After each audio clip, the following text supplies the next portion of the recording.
دیر سنت سے میرا سوال یہ ہے کہ میدان کربلا میں جو ہوا اس کو اقتدار کی جنگ کا نام دینا کیسا؟ یزید کی طرف سے اقتدار کی جنگ تھی کہ اس کو اپنے اقتدار کو خطرہ پیش آیا تھا. وہ سمجھتا تھا کہ معاذ اللہ امام علی مقام کی طرف سے میرے اقتدار کو خطرہ ہے. تو وہ اس لیے اس نے مطلب یہ سارا کچھ حساب کتاب کیا.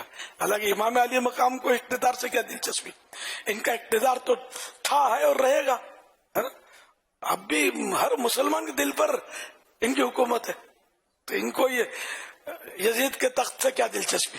تو بہرحال یہ کہ اس کو دو طرفہ اقتدار کی جنگ ہو سکتا ہے خارجی لوگ کہتے ہوں گے، مسلمان تو نہیں کہہ سکتا. عاشقان رسول، عاشقان صحابہ اہل بیت تو ایسا سوچ بھی نہیں سکتے. اور کوئی اقتدار کی جنگ کے لیے اپنے بال بچوں کو لے کر 22,000 کے لشکر جرار سے ٹکرانے آتا ہے کوئی؟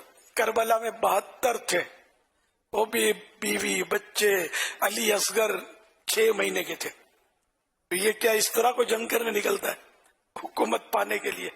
تو بہرحال یہ کہ یہ لوگوں کی غلط فہمی ہے جو ایسا کہتے ہیں. ان کو توبہ کرنی چاہیے، نواسہ رسول پر اس طرح کا بہتان نہیں دھرنا چاہیے. توبہ استغفر اللہ.